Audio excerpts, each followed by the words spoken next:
ஒரு கார்த்திகை மாத கருக்கிருட்டு. செங்கல்பட்டிலிருந்து படப்பிடிப்பை முடித்துக்கொண்டு எம்ஜிஆர் அவர்கள் நடுநிசி 12 மணி வாக்கில் காரில் வந்து கொண்டிருக்கிறார்.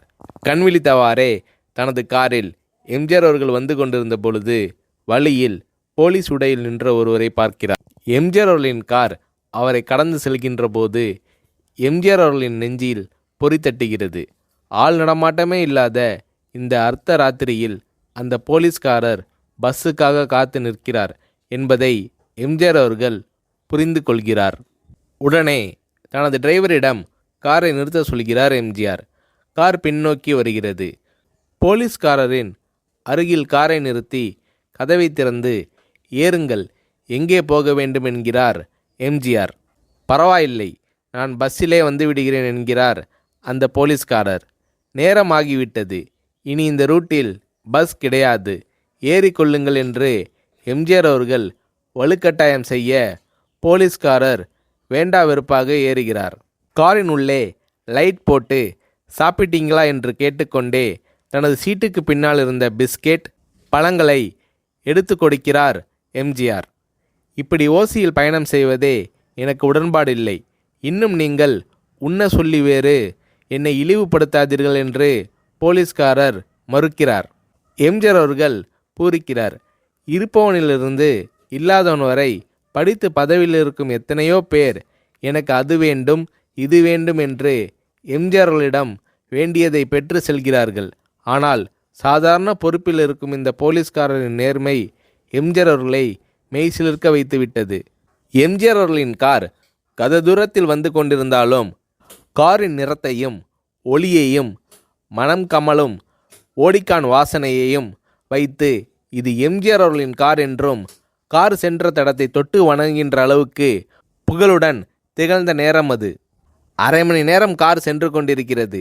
ஆனால் அதுவரை எம்ஜிஆர் அவர்களை பற்றி பெரிதாக போற்றி புகழ்ந்து பேசாமல் அந்த போலீஸ்காரர் வந்ததே புரட்சித் தலைவர் எம்ஜிஆர் அவர்களுக்கு அந்த போலீஸ்காரர் மீது மரியாதையை கூடுதலாக்கியது.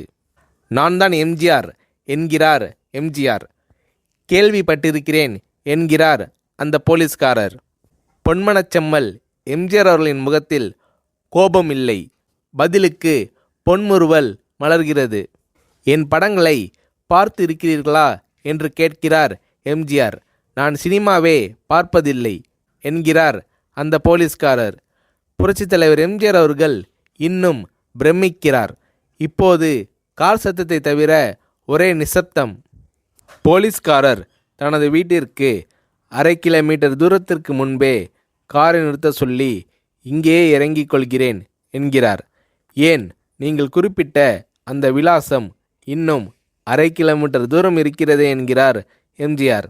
சாதாரண போலீஸ் உத்தியோகத்தில் இருக்கும் நான் காரில் வந்து இறங்கினால் என் வீட்டிற்கு அருகில் உள்ளவர்கள் என்னை தவறாக நினைத்து கொள்வார்கள்.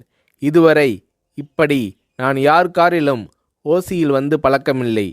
நீங்கள் எவ்வளவு தூரம் செய்த உதவிக்கு நன்றி என்கிறார் அந்த போலீஸ்காரர். புரட்சித் தலைவர் எம்ஜிஆர் அவர்கள் அதற்கு மேல் எதுவும் பேசவில்லை. அவர் எந்த போலீஸ் ஸ்டேஷனில் பணிபுரிகிறார் என்பதை மட்டும் கேட்டு தெரிந்து கொண்டு கிளம்புகிறார். அடுத்த நாள் செங்கல்பட்டு போலீஸ் ஸ்டேஷனுக்கு ஃபோன் செய்து நான் எம்ஜிஆர் பேசுகிறேன் என்கிறார் எம்ஜிஆர். ஃபோனை எடுத்த டிஎஸ்பி உதறலோடும் உற்சாகத்தோடும் தலைவரே வணக்கம் என்கிறார். இரவு சந்தித்த போலீஸ்காரரை பற்றி விசாரிக்கிறார் எம்ஜிஆர். அந்த டிஎஸ்பி சொல்கிறார், நீங்கள் குறிப்பிடும் அவர் இன்று விடுப்பில் இருக்கிறார். அவர் கையூட்டு வாங்காதவர், கடமை தவறாதவர், காவல்துறையின் நேர்மைக்கு இவரே இலக்கணம். வெற்றிலை பாக்கு, பீடி, சிகரெட் போன்ற போதை வஸ்துக்கள், நாடகம், சினிமா போன்ற பொழுதுபோக்கு அம்சங்களையெல்லாம் இவர் அறியாதவர். கல்யாண வயதில் உள்ள 3 பெண்களையும் கரை சேர்க்க முடியாமல் கஷ்டத்தில் இருக்கிறார் என்கின்ற விபரம் டிஎஸ்பியால் எம்ஜிஆர் அவர்களுக்கு சொல்லப்படுகிறது. அவரை நாளை என் தோட்டத்திற்கு வர சொல்லுங்கள் என்கிறார் எம்ஜிஆர். கேட்டுக்கொண்ட டிஎஸ்பி உங்களோடு ஃபோனில் ஆளுக்கு ஒரு வார்த்தை பேச இன்ஸ்பெக்டர், சப் இன்ஸ்பெக்டர் உட்பட எல்லோரும் ஆசைப்படுகிறார்கள். ஃபோனை அவர்களிடம் கொடுக்கலாமா என்கிறார். எம்ஜிஆர் அவர்கள் கொடுங்கள் என்கிறார். பேசுகிறார். அந்த போலீஸ் ஸ்டேஷனே புண்ணியம் பெற்றதாக மகிழ்ச்சி அடைகிறார்கள் அந்த போலீஸ்காரர்கள். மறுநாள் அந்த போலீஸ்காரர் ராமவரம் தோட்டத்திற்கு அழைத்து வரப்படுகிறார். அவரிடம் பேப்பரில் மடித்த பெரிய பணக்கட்டை கொடுத்து, இதை வைத்து உங்கள் பெண்களின் கல்யாணத்தை நடத்துங்கள் என்கிறார் எம்ஜிஆர். போலீஸ்காரர் மறுக்கிறார். நான் ஏதாவது உங்களிடம் காரியமாற்ற சொல்லி அதற்காக கொடுத்தால் அது தவறு. என்னால் ஆக வேண்டியது உங்களுக்கும், உங்களால் ஆக வேண்டியது எனக்கும் எதுவும் இல்லை.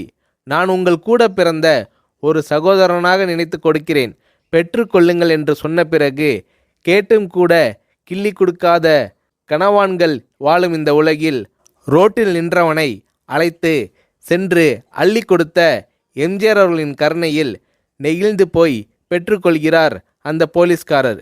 பிறகு ஒரு தேதியில் புரட்சித் தலைவர் எம்ஜிஆர் அவர்களே சென்று அந்த போலீஸ்காரரின் 3 பெண்களின் திருமணத்தையும் நடத்தி வைத்து வாழ்த்தி இருக்கிறார்.